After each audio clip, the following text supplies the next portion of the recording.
그날 그는 모든 것을 잃었습니다. 아무도 없는 빈 사무실에 혼자 앉아 있었습니다. 형광등은 윙윙거리며 깜빡이고 창밖에는 늦가을 빗소리만 들렸습니다. 책상 위에는 서류 한 장이 놓여 있었습니다. 법원 도장이 찍힌 파산 선고 결정문이었습니다. 72살 이명수 씨는 그 종이를 한참 동안 바라보았습니다. 손이 떨렸습니다. 눈물도 나오지 않았습니다. 그냥 멍했습니다. 창문 너머로 빗줄기가 더 굵어졌습니다. 유리창에 빗방울이 흘러내렸습니다. 그는 그 빗방울 하나를 바라보았습니다. 위에서 아래로 천천히, 그리고 어느 순간 다른 빗방울과 합쳐지면서 빠르게 흘러내렸습니다. 그는 생각했습니다. 내 인생이 저것과 다를 게 없구나. 어느 순간 통제를 잃고 그냥 흘러내려가 버리는 것이라고. 여러분, 이런 순간이 인생에서 찾아온 적 있으십니까? 모든 것이 한꺼번에 무너지는 것 같은 그 순간 말입니다. 오늘은 그 자리에서 다시 일어선 한 사람의 이야기를 드리려고 합니다. 이명수 씨는 젊었을 때부터 성실한 사람이었습니다. 1952년 충청북도 제천의 작은 마을에서 태어났습니다. 아버지는 농부였고 어머니는 날마다 새벽 5시면 일어나 밥을 지었습니다. 가난했지만 정직했습니다. 이명수 씨는 그런 부모님을 보며 자랐습니다. 남의 것은 손대지 말 것, 약속은 반드시 지킬 것, 일은 최선을 다할 것. 이 세 가지가 그의 인생 원칙이었습니다. 23세 서울로 올라왔습니다. 빈손이었습니다. 처음에는 구로공단 근처 작은 공장에서 일했습니다. 기계 부품을 조립하는 일이었습니다. 손이 까졌습니다. 허리가 아팠습니다. 그래도 쉬지 않았습니다. 5년이 지나 공장 반장이 됐습니다. 10년이 지나 작은 제조업체의 관리직으로 스카우트 됐습니다. 성실함이 그를 여기까지 끌어올렸습니다. 36에 결혼했습니다. 아내 박순희 씨는 그보다 5살 아래였습니다. 교회 성가대에서 처음 만났습니다. 목소리가 맑았습니다. 웃음이 예뻤습니다. 이명수 씨는 그때 처음으로 누군가를 위해 살고 싶다는 생각을 했습니다.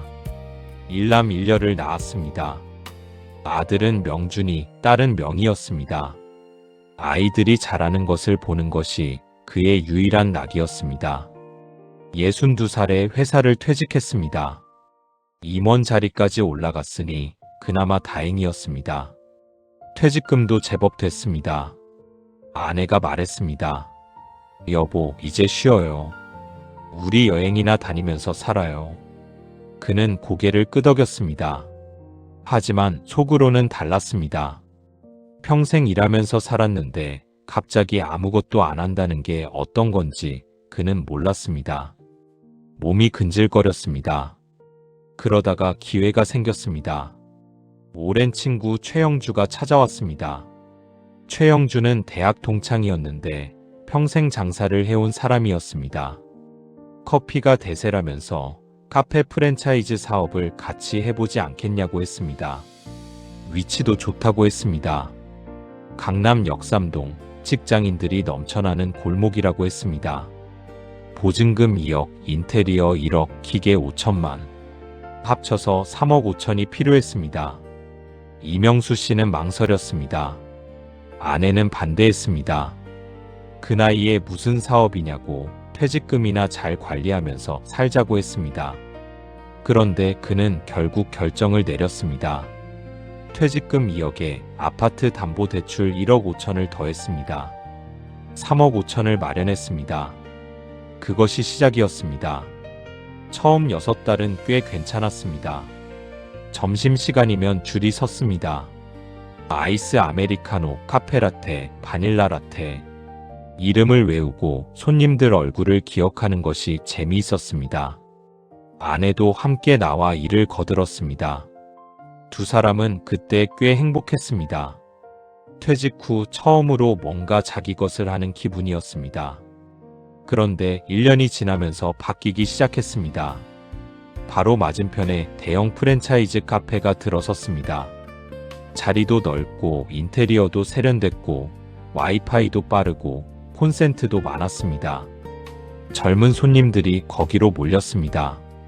이명수 씨의 가게는 점점 한산해졌습니다. 설상가상으로 아내가 쓰러졌습니다. 허리 디스크였습니다. 수술을 해야 했습니다. 사람을 써야 했습니다. 인건비가 늘었습니다. 매출은 줄고 지출은 늘었습니다. 적자가 시작됐습니다. 이달에 100만원, 다음 달에 200만원, 그 다음 달에 300만원. 그렇게 구멍이 커졌습니다. 그는 버텼습니다. 버티는 게 최선이라고 생각했습니다. 친구 최영주는 잠시만 기다리면 된다고 했습니다. 경기가 풀리면 괜찮아질 거라고 했습니다. 그 말을 믿었습니다. 그런데 경기는 풀리지 않았습니다. 코로나가 터졌습니다. 사무실 건물이 반이 비었습니다. 직장인들이 사라졌습니다. 테이크아웃 손님마저 끊겼습니다. 2년 반 동안 버텼습니다. 퇴직금은 다녔습니다. 아파트 담보대출 이자에, 가게 임대료에, 인건비에, 재료비에 통장이 바닥났습니다. 결국 마지막으로 아들 명준이에게 전화를 걸었습니다. 아들은 한참 말이 없었습니다. 아버지, 얼마나 필요해요? 그 목소리가 조심스러웠습니다. 이명수 씨는 순간 후회했습니다. 전화를 끊고 싶었습니다. 하지만 이미 늦었습니다. 아들이 2천만 원을 빌려줬습니다. 2달이 지나 또 4천만 원이 필요했습니다. 아들은 다시 돈을 보냈습니다. 이번에는 전화로 조심스럽게 말했습니다. 아버지, 솔직히 말씀드리면 이거 무리한 거예요. 저도 애들 학원비에, 대출 이자에. 이명수 씨는 수화기를 붙들고 한참 동안 아무 말도 못했습니다. 그게 두 번째 죽음이었습니다. 첫 번째는 돈을 잃은 것이었고, 두 번째는 아들에게 짐이 된 것이었습니다. 가게 문을 닫던 날을 기억합니다. 아내와 둘이 가서 짐을 쌌습니다. 컵들을 박스에 담고 커피 기계를 분리하고 냉장고를 비웠습니다.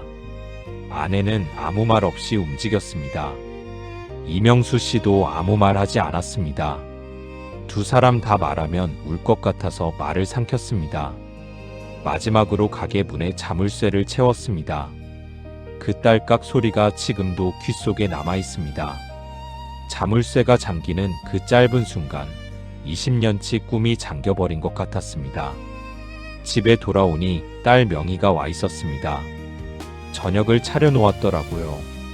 된장찌개에 계란말이, 시금치나물, 이명수 씨가 좋아하는 반찬들이었습니다. 딸이 아버지 눈치를 보며 말했습니다. 아버지, 많이 드세요.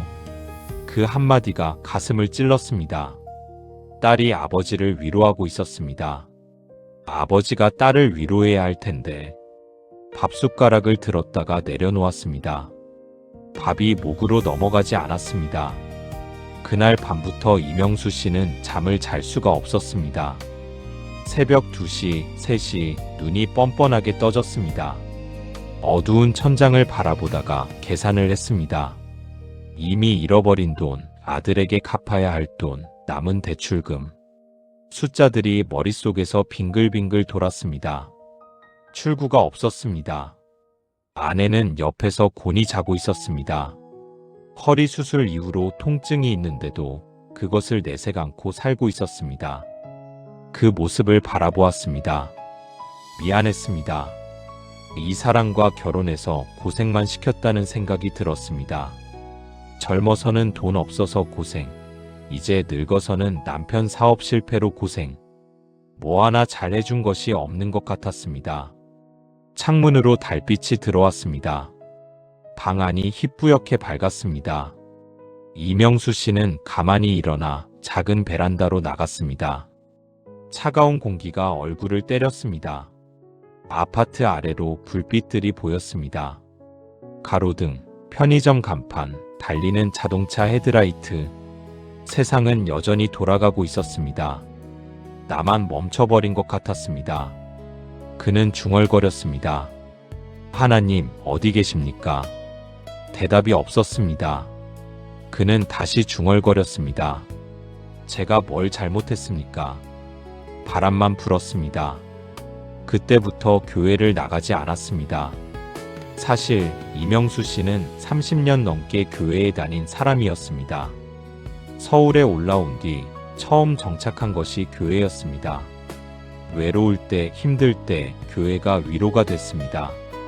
사업이 잘 될 때는 감사원금을 내기도 했습니다. 집사직분을 받은 것이 50대 중반이었습니다. 그런데 이제 더 이상 하나님이 안 보였습니다. 성실하게 살았는데 욕심 부린 것도 아니었는데 열심히 했는데 왜 이렇게 됐는지, 왜 막아주지 않으셨는지, 왜 신호를 주지 않으셨는지 원망이 쌓였습니다. 원망이 쌓이면 무서운 겁니다. 처음엔 하나님께 원망하다가 나중엔 하나님이 없는 것처럼 살게 됩니다.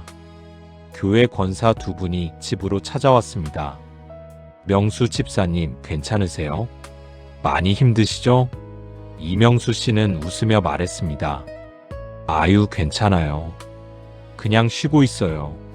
사람들이 가자 그는 소파에 앉아 한참 동안 움직이지 않았습니다. 위로받는 게 싫었습니다. 가서 이러쿵저러쿵 소문날까봐 더 싫었습니다. 아들 명준이가 가끔 전화를 해왔습니다. 아버지, 밥은 드셨어요? 네. 건강하세요? 그럼. 짧은 대화가 끝나면 전화기를 내려놓았습니다. 아들도 할 말이 없고 아버지도 할 말이 없었습니다. 돈 얘기를 꺼내면 서로 불편해졌습니다. 그러니까 안 꺼내는 것이었습니다. 딸 명희는 한 달에 한 번씩 반찬을 들고 왔습니다. 아버지 좋아하는 거 만들었어요. 이명수 씨는 받으면서도 뭔가 씁쓸했습니다. 딸한테 반찬을 얻어먹는 아버지. 그게 자존심이 상했습니다. 평생 내가 부양했던 아이인데 이제는 내가 아이한테 의지하고 있구나 싶었습니다. 겨울이 왔습니다. 이명수 씨는 집에서 거의 나오지 않았습니다. 텔레비전을 켜놓았지만 보는 게 아니었습니다. 그냥 소리가 있으면 덜 외로운 것 같았습니다. 아내는 병원을 오가면서 자기 몸 챙기기도 바빴습니다. 두 사람이 같은 공간에 있어도 각자의 섬에 있는 것 같았습니다. 밥을 먹다가 문득 생각했습니다. 나는 지금 무엇을 위해 사는 걸까? 아이들에게 짐이 되지 않으려고 사는 건가?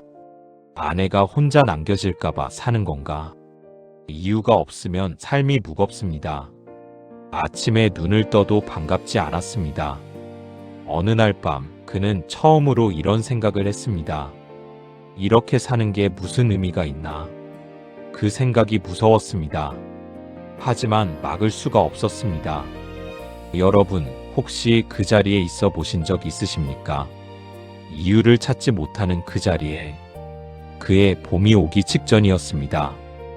2월의 마지막 날이었습니다. 내일이면 3월이라는 게 실감이 나지 않는 날이었습니다. 이명수 씨는 오전부터 집 안을 서성이다가 갑갑해서 밖으로 나왔습니다. 딱히 갈 데가 없었습니다. 그냥 걸었습니다. 아파트 단지를 나와 큰 길을 따라 걸었습니다.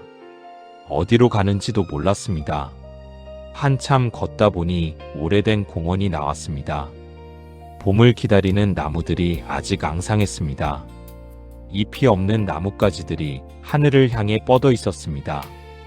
벤치 하나가 비어 있었습니다. 거기 앉았습니다. 바람이 불었습니다. 외투깃을 세웠습니다. 하늘이 낮았습니다. 흰 구름도 아니고 먹구름도 아닌 그냥 회색빛 하늘이었습니다. 이명수 씨는 그 하늘을 한참 바라봤습니다. 아무 생각이 없었습니다. 아무 감정도 없었습니다. 그냥 무감각했습니다. 그때였습니다. 옆 벤치에서 소리가 들렸습니다. 두 명의 할머니가 앉아 계셨습니다. 한 분이 핸드폰을 들고 있었습니다. 가는 귀가 먹어서인지 볼륨을 꽤 높여놓으셨습니다. 교회 설교 방송 같았습니다. 목사님 목소리가 바람에 실려왔습니다. 처음에 이명수 씨는 신경 쓰지 않으려 했습니다. 듣고 싶지 않았습니다. 하나님 이야기가 요즘은 귀에 들어오지 않았으니까요. 그런데 한마디가 귀에 꽂혔습니다. 이 골짜기에 개천을 많이 팔아. 그 한마디였습니다. 이명수 씨는 귀를 기울였습니다. 목사님의 목소리가 계속됐습니다. 당신에게도 물이 보이지 않을 수 있습니다. 골짜기에 물이 없을 수 있습니다. 비도 오지 않고 바람도 없고 아무 징조도 없을 수 있습니다. 그러나 하나님은 파라고 하십니다. 볼 수 없어도 느낄 수 없어도 이해할 수 없어도 그냥 파라고 하십니다. 하나님이 채우실 것이기 때문입니다. 이명수 씨는 꼼짝 않고 앉아 있었습니다. 바람이 멈춘 것 같았습니다. 세상이 잠깐 멈춘 것 같았습니다. 그 말이 가슴 안으로 들어왔습니다. 설명이 안 됩니다. 이해도 안 됩니다. 그냥 들어왔습니다. 할머니들은 잠시 후 일어나 걸어가셨습니다. 핸드폰 소리도 멀어졌습니다. 이명수 씨는 그 자리에 한참 더 앉아 있었습니다. 개천을 많이 팔아. 그 말이 머릿속에서 맴돌았습니다. 집에 돌아왔습니다. 아내가 물었습니다. 어디 갔다 왔어요? 그냥 좀 걸었어. 아내는 더 묻지 않았습니다. 이명수 씨는 방에 들어가 침대에 걸터 앉았습니다. 그리고 오랫동안 생각했습니다. 파라고 했다. 물도 없는데 파라고 했다.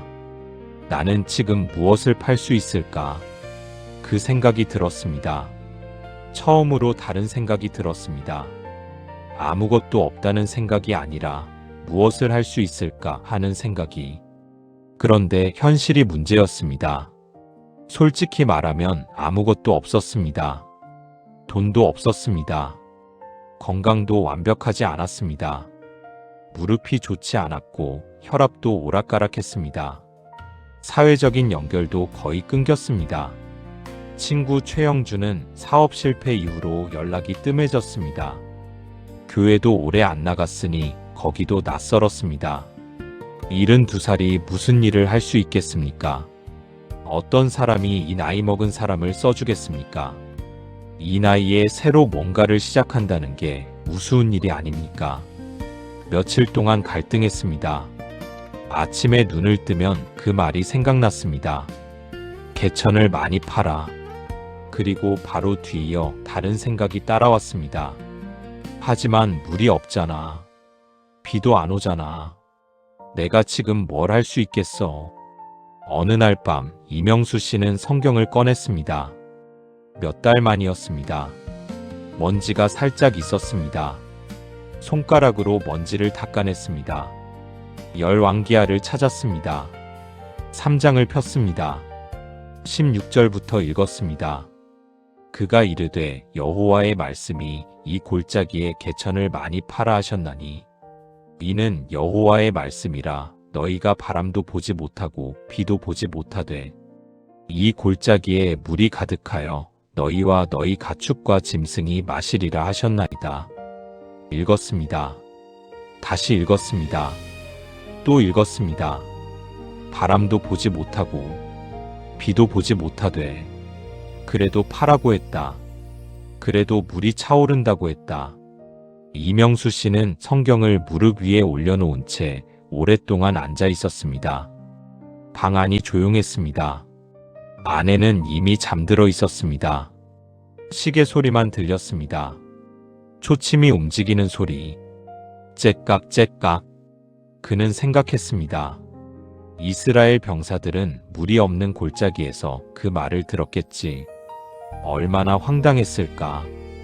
물이 어디에 있는지도 보이지 않는데 비가 오는 것도 아닌데 그냥 파라고 하니. 그래도 팠겠지. 팠으니까 채워졌겠지. 나도 파야 하는 건가. 그 밤 이명수 씨는 조용히 무릎을 꿇었습니다. 오랫동안 안 하던 일이었습니다. 무릎이 시큰했습니다. 그래도 꿇었습니다. 기도를 하려고 했는데 말이 나오지 않았습니다. 한참 있다가 그냥 이렇게 말했습니다. 하나님, 무엇을 팔까요? 딱 그 한마디만 했습니다. 대답이 바로 오지는 않았습니다. 하지만 이상하게 조금은 가벼워진 느낌이었습니다. 다음 날 아침, 이명수 씨는 밥을 먹으면서 아내에게 말했습니다. 나 교회 가려고. 아내가 멈췄습니다. 오래간만에 하는 말이어서 놀란 것 같았습니다. 그러더니 조용히 말했습니다. 같이 가요. 두 사람은 오랜만에 함께 교회에 갔습니다. 예배당에 들어서는데 이상하게 발이 무거웠습니다. 오래 안 왔다는 게 괜히 민망했습니다. 사람들이 알아볼까, 뭐라고 할까, 그런 생각이 들었습니다. 그런데 아무도 뭐라고 하지 않았습니다. 성가대 집사 한 분이 반갑게 악수를 해줬습니다. 권사님 한 분이 얼마나 보고 싶었냐고 했습니다. 그냥 그랬습니다. 특별한 말이 없었습니다. 그게 오히려 좋았습니다. 예배를 드렸습니다. 찬송을 불렀습니다. 목이 메었습니다. 가사가 다르게 들렸습니다. 오랫동안 신앙이 있다고 해도 어느 순간은 처음처럼 눈물이 나는 가사가 있습니다. 그날 그런 찬송이 흘러나왔습니다. 예배가 끝나고 나오는데 장로님 한 분이 붙잡았습니다. 명수 집사, 잠깐 시간 있어요? 그가 말했습니다. 네. 장로님이 말했습니다. 우리 노인 대학 봉사자가 많이 부족해요. 명수 집사가 교회 오래 다녔으니까 한번 도와줄 수 있어요? 매주 화요일 오전이거든요. 뭘 하냐고요? 그냥 할아버지 할머니들 옆에 앉아서 같이 얘기도 해주고 레크리에이션도 좀 도와주고. 이명수 씨는 잠시 망설였습니다. 그러다가 예, 해보겠습니다 하고 대답했습니다. 그 대답이 첫 번째 개천이었습니다. 화요일 아침 처음 교회 노인 대학에 갔습니다. 강당에는 할아버지 할머니들이 가득했습니다. 대부분 70대, 80대 어르신들이었습니다. 이명수 씨는 자기도 72인데 여기서 봉사를 한다는 게 좀 이상하다는 생각이 들었습니다. 나도 봉사 받아야 할 나이 아닌가. 그런데 막상 앉아보니 달랐습니다. 옆에 앉은 할머니가 말을 걸었습니다. 어디서 왔어요? 이 집사님은 처음 보네. 이명수 씨가 답했습니다. 네, 처음이에요. 반갑습니다. 할머니가 말했습니다. 나는 여기서 제일 오래된 사람이에요. 85살이에요. 이명수 씨가 말했습니다. 어머, 정정하시네요. 할머니가 활짝 웃었습니다. 그 웃음이 좋았습니다. 그날은 노래 시간이 있었습니다. 오래된 트로트 노래들이었습니다. 기타를 치는 청년 봉사자가 리드를 하고 어르신들이 따라 불렀습니다. 이명수 씨도 같이 불렀습니다. 처음엔 어색했습니다. 그런데 두 번째 곡이 나오자 자연스럽게 따라 불렀습니다. 그 할머니가 박자를 맞추며 손뼉을 쳤습니다. 이명수 씨도 손뼉을 쳤습니다. 그 한 시간이 오랫동안 느껴보지 못했던 무언가였습니다. 집에 오면서 그는 생각했습니다. 이게 개천을 파는 건가? 아무것도 아닌 것 같았습니다. 노인 대학 봉사가 뭔 의미가 있겠나 싶기도 했습니다. 하지만 그날 처음으로 바깥에서 2시간을 보냈습니다. 처음으로 다른 사람 이야기를 들었습니다. 처음으로 소리내어 노래를 불렀습니다. 작은 일이었습니다. 하지만 그 전날들과는 달랐습니다. 두 번째 화요일에 또 갔습니다. 세 번째에도 갔습니다. 네 번째에도 갔습니다. 처음엔 어색했던 이름들이 익혀졌습니다. 오른쪽 끝에 앉는 최 할아버지는 손이 불편하시지만 노래만큼은 제일 크게 부르셨습니다. 가운데에 앉는 강 할머니는 매번 손자 자랑을 하셨습니다. 아들이 의사라고, 손자가 미국에서 공부한다고. 이명수 씨는 매번 처음 듣는 것처럼 들었습니다. 그런데 어느 날 강 할머니가 이명수 씨의 손을 잡고 말했습니다. 집사님, 나는 집사님이 올 때가 제일 좋아요. 왜요? 남의 말을 잘 들어줘서요. 자꾸 가르치려고 하는 사람들이 많은데 집사님은 그냥 들어줘서 좋아요. 이명수 씨는 그 말이 뭔가를 건드렸습니다. 내가 남의 말을 잘 들어줬다는 게 이 나이에 처음 들어보는 칭찬이었습니다. 평생 일하면서는 그런 말을 들어본 적이 없었습니다. 회사에서는 결과가 중요했고 집에서는 아버지로서 권위가 있어야 했습니다. 들어주는 사람으로 살아본 적이 별로 없었습니다. 그런데 여기서는 그냥 앉아서 들으면 됐습니다. 그것도 개천을 파는 것이었나 봅니다. 한 달쯤 지났을 때 이명수 씨는 한 가지를 더 시작했습니다. 새벽 기도였습니다. 사업할 때는 너무 바빠서 못 갔고 사업이 무너진 다음에는 마음이 없어서 못 갔습니다. 그런데 이제는 새벽에 어차피 잠이 안 왔습니다. 그 시간에 교회를 가면 어떨까 싶었습니다. 처음 새벽 기도에 갔을 때 강당에는 사람이 10명도 없었습니다. 대부분 나이 드신 권사님들이었습니다. 목사님이 짧게 말씀을 나눴습니다. 그리고 기도가 시작됐습니다. 각자 자기 자리에서 기도했습니다. 이명수 씨는 처음에 무슨 말을 해야 할지 몰랐습니다. 그냥 눈을 감고 있었습니다. 그런데 눈을 감으니까 조용해졌습니다. 머릿속에서 돌아다니던 숫자들이, 걱정들이 잠깐 멈추는 것 같았습니다. 아무 말도 안 하고 그냥 앉아 있었습니다.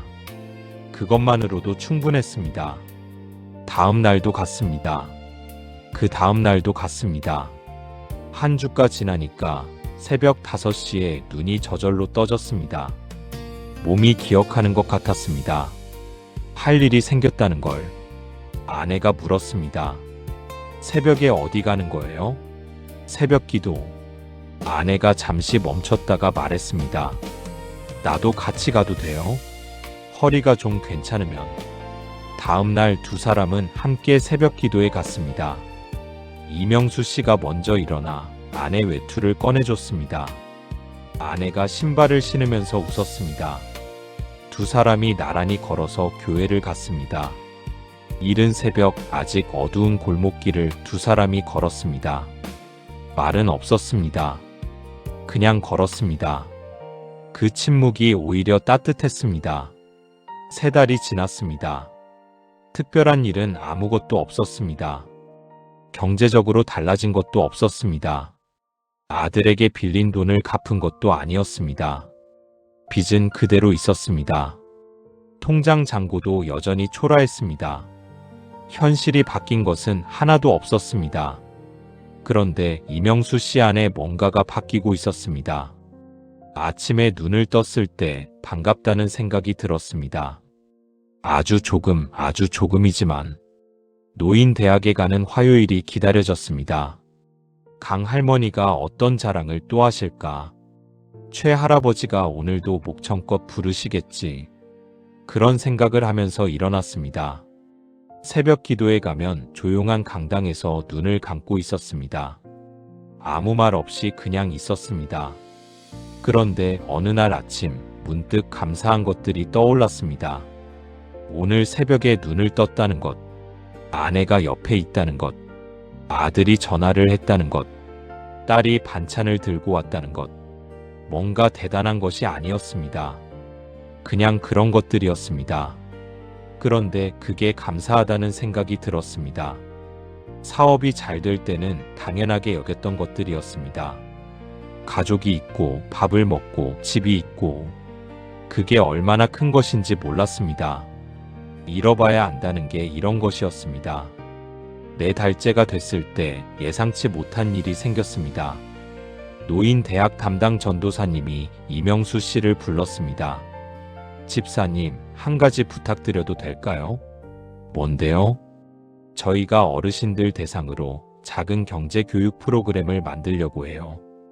보이스피싱도 막고, 금융 사기도 막고, 기초적인 재무 관리도 도와드리고, 집사님이 회사 임원까지 하셨잖아요.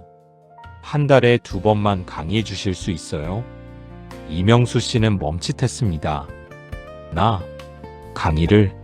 사업도 망한 사람이? 전도사님이 말했습니다. 집사님, 성공한 사람보다 실패도 해봐야 더 잘 가르칠 수 있어요. 어르신들한테 현실적인 이야기를 해주실 수 있잖아요. 그 말이 묘하게 박혔습니다. 실패도 해봐야 더 잘 가르친다고. 내 실패가 쓸모가 있다고. 이명수 씨는 그 자리에서 대답하지 않았습니다. 생각해보겠다고 했습니다. 집에 와서 며칠 동안 고민했습니다. 내가 무슨 자격으로 경제 이야기를 하나? 내가 망했는데. 그런 생각이 들었습니다. 하지만 또 다른 생각도 들었습니다. 망해봤기 때문에 아는 것이 있지 않나. 뭘 조심해야 하는지, 어디서 판단을 잘못하는지. 며칠 후 전도사님에게 전화를 했습니다. 해보겠습니다. 그게 2번째 개천이었습니다. 첫 번째 강의 날이었습니다. 준비를 많이 했습니다. 며칠 동안 내용을 정리했습니다. 보이스피싱 유형, 금융사기 수법, 노인을 겨냥한 투자 사기 패턴. 그것들을 정리하면서 자기 자신의 이야기도 생각났습니다. 친구 말만 믿고 투자를 결정했던 것. 세밀하게 따져보지 않았던 것. 잘 될 것 같다는 막연한 낙관으로 뛰어들었던 것. 강의실에 어르신들이 앉아 계셨습니다. 15명쯤 됐습니다. 이명수 씨는 앞에 서서 처음에 이렇게 말했습니다. 저도 사업을 해보다가 실패한 사람입니다. 제 이야기부터 드릴게요. 솔직하게 말했습니다. 카페를 열었다가 적자가 나서 접은 것. 판단을 잘못 내린 것. 너무 늦게 손을 뗀 것. 아들에게 짐이 된 것. 이런 이야기들을 솔직하게 했습니다. 말하면서 목이 메기도 했습니다. 하지만 말했습니다. 강의가 끝나고 나서 한 할머니가 다가왔습니다. 집사님, 오늘 강의가 제일 마음에 닿았어요. 다들 잘 되는 이야기만 해줬는데 집사님은 실패 이야기를 해줘서 더 믿음이 가요. 이명수 씨는 그 말을 듣고 한참 동안 아무 말을 못했습니다. 내 실패가 누군가에게 믿음이 된다고. 세상이 다르게 보이는 순간이었습니다. 그 즈음 아들에게서 전화가 왔습니다. 아버지, 잘 지내세요? 네. 요즘 교회 다시 나간다고 들었어요. 어머니한테서요. 응, 나간다. 아들이 잠깐 침묵했다가 말했습니다. 아버지, 그게 더 나은 것 같아요. 짧은 말이었습니다. 하지만 이명수 씨는 그 말 속에서 많은 것을 읽었습니다. 아들이 그동안 걱정을 했다는 것, 아버지의 무너지는 모습을 보면서 불안했다는 것, 그리고 이제 조금 달라진 것을 느끼고 있다는 것.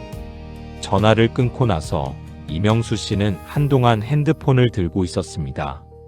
아들이 자랑스러웠습니다. 돈을 빌려줄 수 있는 아들이 자랑스러운 게 아니었습니다. 힘든 아버지를 보면서도 연락을 끊지 않은 아들이 자랑스러웠습니다. 다음 주 일요일에 아들 명준이 가족이 예배에 왔습니다. 며느리와 손자 둘이 함께였습니다. 예배 후 점심을 함께 먹었습니다. 아파트 앞 국밥집이었습니다. 손자들이 시끄럽게 떠들었습니다. 며느리가 말렸습니다. 이명수 씨는 괜찮다고 했습니다. 시끄러워도 좋았습니다.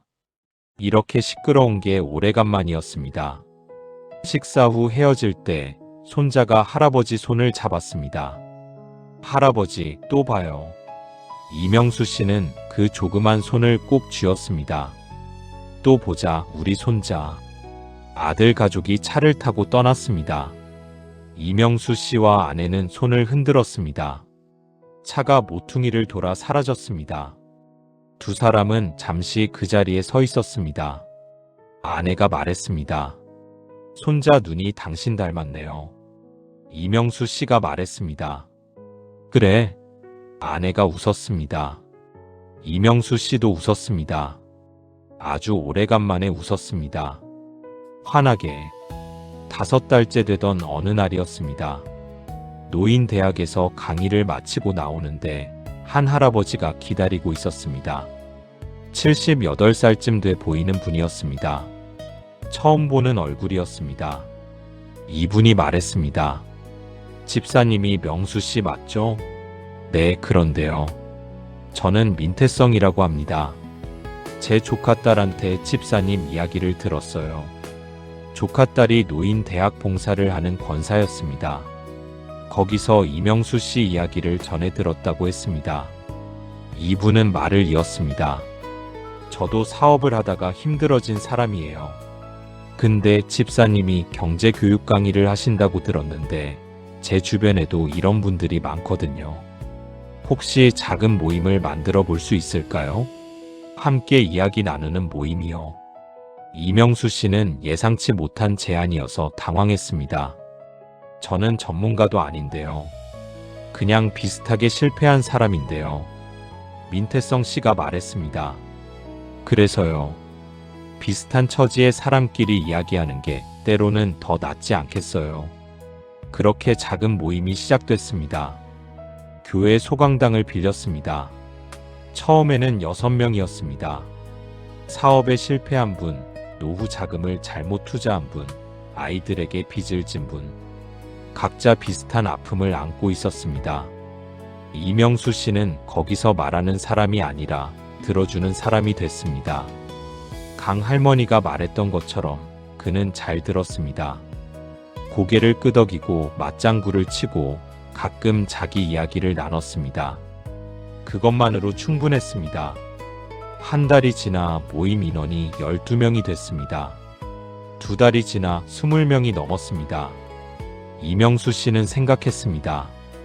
내가 특별히 잘하는 것이 없는데 왜 사람들이 오는 걸까? 그것이 궁금했습니다. 어느 날 모임이 끝나고 민태성 씨에게 물었습니다. 사람들이 왜 오는 것 같아요? 민태성 씨가 웃으며 말했습니다.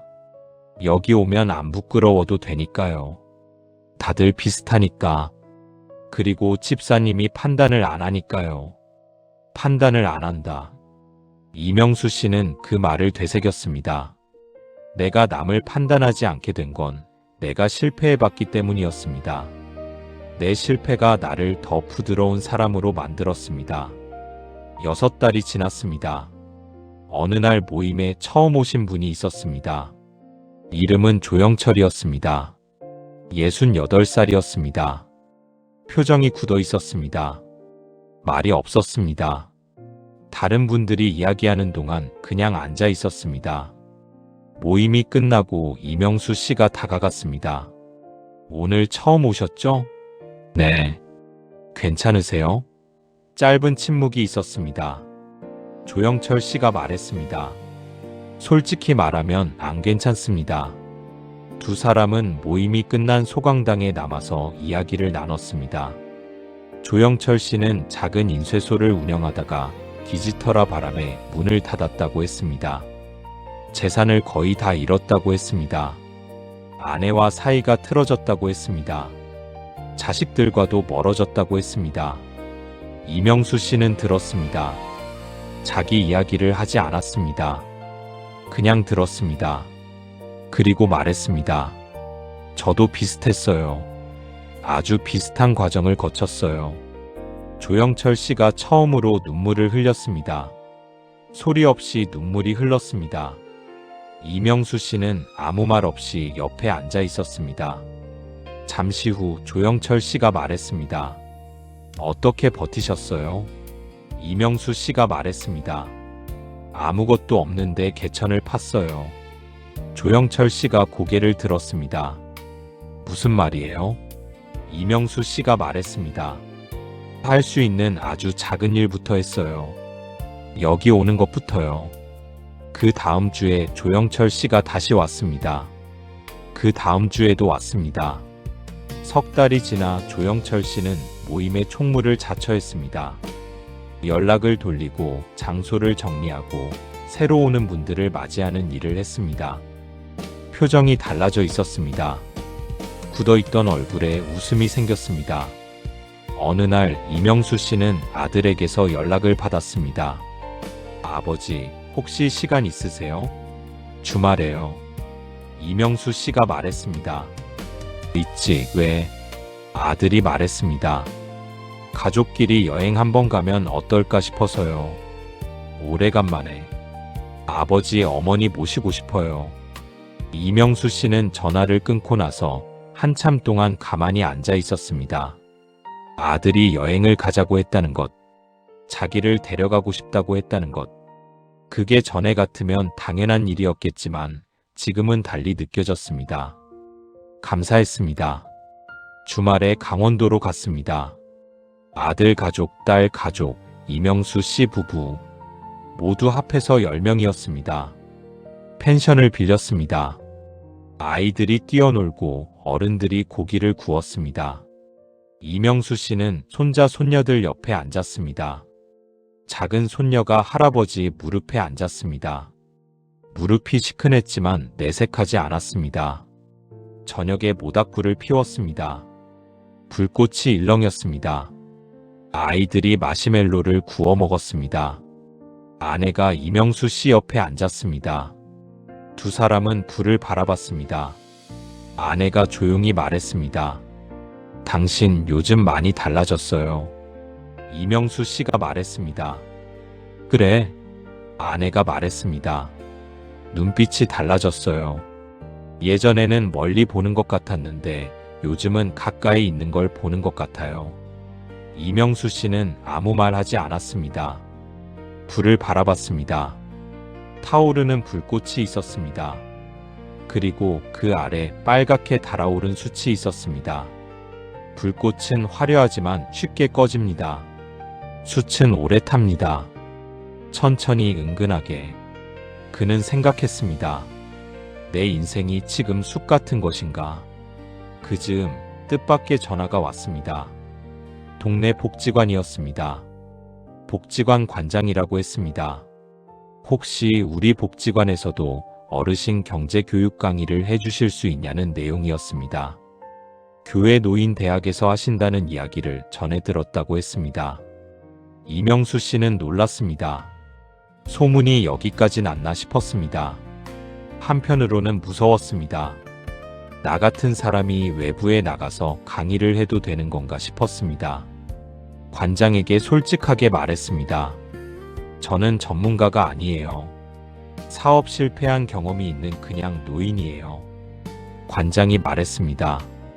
바로 그래서요. 어르신들이 비슷한 처지의 분 이야기를 더 잘 들으세요.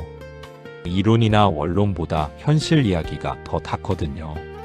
이명수 씨는 한 줄을 더 생각했습니다. 그리고 하겠다고 했습니다. 복지관 강의는 달랐습니다. 교회보다 더 다양한 분들이 왔습니다. 처음에는 어색했습니다. 하지만 자기 실패 이야기를 솔직하게 꺼내자 강의실 분위기가 달라졌습니다. 고개를 끄덕이는 분들이 많았습니다. 눈물을 훔치는 분도 있었습니다. 강의가 끝나고 한 할아버지가 말했습니다. 내가 요즘 하루하루가 힘들었는데 오늘 강의 듣고 좀 살 것 같네요. 나만 그런 게 아니구나 싶어서요. 이명수 씨는 그 말을 들으면서 속으로 생각했습니다. 나도 그 말 듣고 싶었는데, 나도 나만 그런 게 아닌 줄 알고 싶었는데, 우리는 서로가 서로의 개천이 됩니다. 그해 겨울이었습니다. 사업을 접은 지 딱 1년이 지났습니다. 이명수 씨는 그날을 기억하고 있었습니다. 법원 도장이 찍힌 서류를 받았던 날, 빈 사무실에 혼자 앉아 창밖 빗소리를 들었던 날, 그날 아침 이명수 씨는 새벽 기도를 마치고 혼자 공원으로 걸어갔습니다. 그 벤치였습니다. 할머니들이 앉아 계셨던 그 벤치. 지금은 아무도 없었습니다. 이명수 씨가 거기 앉았습니다. 겨울 아침이어서 차가웠습니다. 나무들은 여전히 앙상했습니다. 하늘은 맑았습니다. 투명한 파란 하늘이었습니다. 해가 막 올라오고 있었습니다. 나뭇가지 사이로 햇빛이 들었습니다. 이명수 씨는 그 햇빛을 바라봤습니다. 1년 전 이 공원을 처음 왔을 때 하늘이 회색이었습니다. 지금은 팔았습니다. 1년 전 이 공원에 앉아 있을 때 아무것도 없다고 생각했습니다. 지금은 뭔가가 있습니다. 화요일에 노인 대학이 있고 매달 2번 복지관 강의가 있고 모임에서 기다리는 사람들이 있고 새벽 기도가 있고 아내가 있고 아들 가족과 딸 가족이 있습니다. 경제적으로 여유로워진 것이 아닙니다. 아직도 빚이 있습니다. 아직도 아들에게 갚아야 할 돈이 있습니다. 통장 잔고는 여전히 넉넉하지 않습니다. 그런데 인생이 채워졌습니다. 물이 차오른 것처럼. 비가 온 것도 아닌데, 바람이 분 것도 아닌데, 그냥 파다 보니 어느 순간 물이 차올랐습니다. 이명수 씨는 그 벤치에 앉아 혼자 기도했습니다. 소리내지 않았습니다. 그냥 마음속으로 하나님, 이제 조금 알 것 같습니다. 개천을 파라고 하신 것이, 물이 없어도 파라고 하신 것이, 보이지 않아도 파라고 하신 것이, 내가 이해할 수 없어도 그냥 순종하라고 하신 것이, 그게 믿음이었구나. 보이는 것에 순종하는 건 믿음이 아니구나. 보이지 않는 상황에서 그냥 파는 것, 그게 믿음이었구나. 그해 봄이 됐습니다. 복지관 관장이 다시 연락을 해왔습니다. 이번엔 다른 제안이었습니다. 노인 상담 자원봉사자 교육을 받아보시겠냐는 것이었습니다. 정식으로 상담을 배워서 경제적 어려움에 있는 어르신들을 체계적으로 도울 수 있게요. 이명수 씨는 망설임 없이 대답했습니다. 하겠습니다. 교육을 받았습니다. 4개월 과정이었습니다. 매주 화요일과 목요일 오전에 복지관에서 교육을 받았습니다. 경청 방법, 위기 상담 기초, 자원 연계 방법. 배우는 것이 재미있었습니다. 이 나이에 새로운 것을 배운다는 게 신기했습니다. 같이 교육받는 분들이 있었습니다. 대부분 50대, 60대였고 이명수 씨가 제일 나이가 많았습니다. 처음에는 주눅이 들 것 같았는데 오히려 경험이 있다는 것이 장점이 됐습니다. 이명수 씨가 자기 실패 이야기를 나눌 때마다 젊은 분들이 더 귀 기울여 들었습니다. 교육 수료식 날 이명수 씨는 수료증을 받았습니다. 72살의 수료증. 종이 한 장이었습니다. 하지만 그것을 들고 나오면서 이상하게 눈물이 났습니다. 소리 없이 났습니다. 닦으면서 걸었습니다. 아내가 집에서 기다리고 있었습니다. 어떠셨어요? 이명수 씨가 말했습니다. 좋았어. 아내가 웃으며 말했습니다. 저녁에 고기 구워요. 이명수 씨가 말했습니다. 그러자 두 사람은 저녁에 집에서 삼겹살을 구웠습니다. 소주도 한잔 했습니다. 아내와 둘이 마주 앉아서 대화가 길어졌습니다. 사업 망하기 전에도 망한 후에도 없었던 긴 대화가 그날 밤 있었습니다. 아내가 말했습니다. 저도 사실 많이 힘들었어요. 당신한테 말하면 더 힘들어할까봐 못했는데. 이명수 씨가 말했습니다. 나도. 서로 말 못했네. 아내가 웃었습니다. 이명수 씨도 웃었습니다. 그것이 또 하나의 채워짐이었습니다. 여름이 됐습니다. 아들 명준이가 찾아왔습니다. 혼자였습니다. 가족은 집에 있고 아들만 왔습니다. 이명수 씨는 뭔 일인가 싶었습니다. 아들이 말했습니다. 아버지, 빌려드린 돈 갚으실 필요 없어요. 이명수 씨가 눈을 크게 떴습니다. 아들이 말을 이었습니다. 아버지가 저한테 해주신 거 그게 훨씬 크니까요. 어릴 때부터 제 등록금 대주시고 결혼할 때 도와주시고 그게 다 아버지 덕분이에요. 이건 그냥 아들이 아버지한테 드리는 거예요. 이명수 씨는 아무 말도 못했습니다. 눈이 뜨거워졌습니다. 참으려고 했는데 참아지지 않았습니다. 눈물이 흘렀습니다. 아들 앞에서 우는 게 부끄러웠지만 멈출 수가 없었습니다. 아들이 아버지 어깨를 잡았습니다. 아버지, 부끄럽지 않아요. 그냥 우세요. 이명수 씨는 아들 앞에서 소리내어 울었습니다. 50년 만에 처음이었습니다. 어른이 되고 나서 이렇게 운 적이 없었습니다. 한참 울었습니다. 그리고 멈췄습니다. 눈을 닦았습니다. 아들이 물 한 잔을 갖다 줬습니다. 이명수 씨가 마셨습니다. 시원했습니다. 이명수 씨가 말했습니다. 너한테 미안했다. 짐이 됐다고 생각해서. 아들이 말했습니다. 아니에요, 아버지. 아버지가 무너지는 걸 보면서 저도 사람은 다 똑같구나 했어요. 아버지도 아프고, 아버지도 실패하고, 아버지도 무너지고, 그게 오히려 아버지가 더 가깝게 느껴졌어요. 항상 강한 아버지보다. 그 말이 가슴 깊이 박혔습니다. 약함이 가까워지게 만들었다는 것. 실패가 관계를 열었다는 것. 가을이 됐습니다. 이명수 씨는 그 즈음 한 가지 생각을 했습니다. 내가 겪어온 이 과정을 글로 쓰면 어떨까? 누군가에게 도움이 될 수도 있을 것 같았습니다. 나처럼 은퇴 후 실패하고 좌절한 사람, 나처럼 신앙이 흔들린 사람, 나처럼 가족에게 짐이 됐다고 느끼는 사람. 강당에 앉아 처음으로 공책에 뭔가를 썼습니다. 철자가 틀리기도 했습니다. 문장이 어색하기도 했습니다. 그래도 썼습니다. 오래 걸렸습니다. 하지만 한 장이 됐고, 두 장이 됐고, 10장이 됐습니다. 모임에서 그 글을 조금 읽어드렸습니다. 사람들이 조용히 들었습니다. 읽기 끝에 박수가 났습니다. 조영철 씨가 말했습니다. 집사님, 이거 책으로 내세요. 이명수 씨가 웃었습니다. 내가 무슨 작가야? 조영철 씨가 말했습니다. 작가가 아니라도 돼요. 이런 이야기가 필요한 사람이 많아요. 그로부터 2계절이 더 지났습니다. 이명수 씨는 75이 됐습니다. 그의 삶이 완전히 부유해진 것은 아닙니다. 여전히 소박합니다. 아파트는 여전히 담보가 걸려 있습니다. 외식은 자주 못합니다. 해외여행은 꿈도 못 꿉니다. 하지만 그의 달력은 꽉 찼습니다. 화요일엔 노인대학, 목요일엔 복지관 상담, 격주로 모임, 매일 새벽기도, 그리고 가끔 손자 손녀들 보는 날. 잠이 잘 왔습니다. 새벽 2시에 눈이 뜨이지 않았습니다. 아침에 눈을 뜨면 오늘은 뭘 할까 하는 생각이 먼저 났습니다.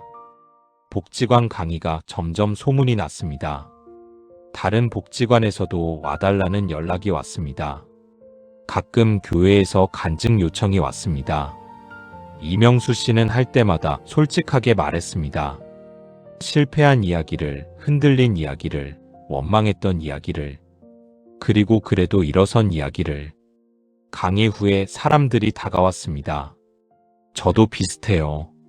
저도 그랬어요. 이런 이야기들을 들으면서 이명수 씨는 깨달았습니다.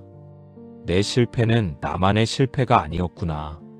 내 실패는 누군가에게 건네는 손이었구나. 어느 날 저녁이었습니다. 이명수 씨는 혼자 소파에 앉아 있었습니다. 아내는 잠들었고 집안이 조용했습니다. 텔레비전도 끄고 그냥 앉아 있었습니다. 창밖으로 밤하늘이 보였습니다. 별들이 있었습니다. 서울 하늘인데도 오늘은 별이 몇 개 보였습니다. 이명수 씨는 그 별들을 바라봤습니다. 72살 모든 것을 잃었다고 생각했습니다. 그 빈 사무실에서 파산 결정문을 보면서 끝이라고 생각했습니다. 창문에 빗방울이 흘러내리는 것을 보면서 내 인생도 저렇게 흘러내려간다고 생각했습니다. 그런데 아니었습니다. 그것은 끝이 아니라 시작이었습니다. 내가 몰랐던 내 인생의 2번째 장이 그때 시작됐습니다. 첫 번째 장은 일하고 돈 벌고 아이들 키우는 이야기였습니다. 2번째 장은 사람들 이야기를 들어주고 내 실패를 나누고 조금씩 파나가는 이야기였습니다. 하나님은 그것을 아셨구나. 내가 이 길을 걷게 하려고 그 골짜기를 준비하셨구나. 골짜기가 없으면 개천을 팔 이유가 없습니다. 물이 가득 찬 강에서 굳이 땅을 팔 사람은 없습니다. 마른 골짜기이기 때문에 파는 것입니다. 그리고 파기 때문에 채워지는 것입니다. 이명수 씨는 별들을 바라보면서 오래도록 앉아 있었습니다. 마음이 고요했습니다. 뭔가 거창한 감격이 아니었습니다.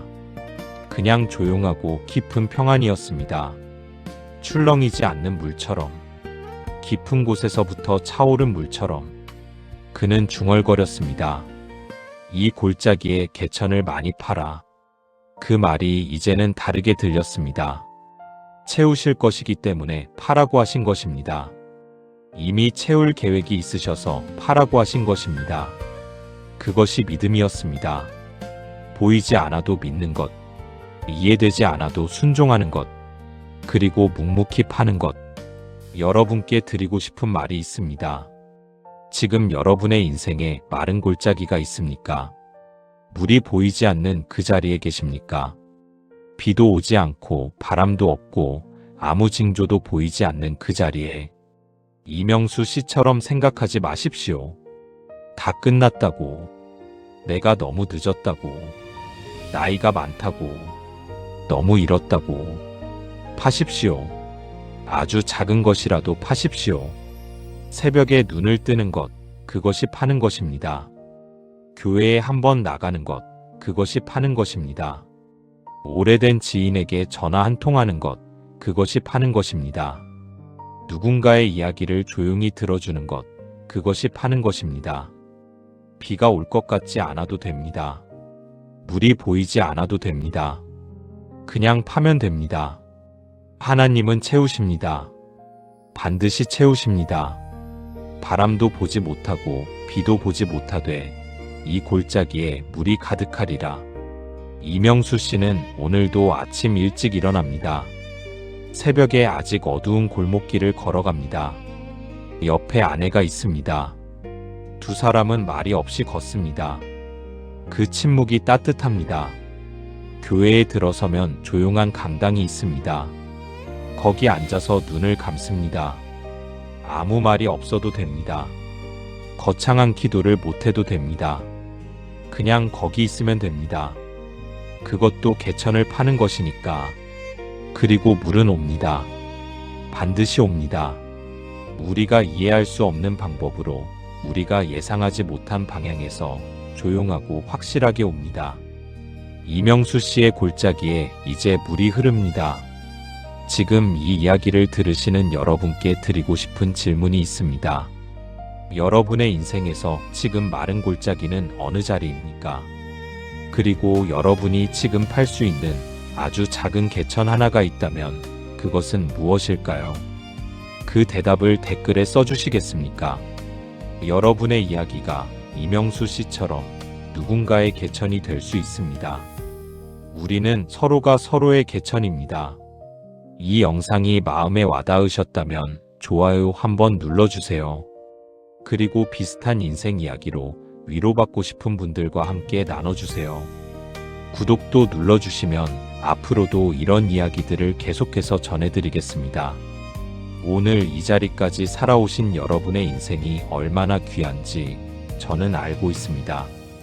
골짜기를 지나왔기에 더 깊이 흐르는 강이 됩니다. 감사합니다.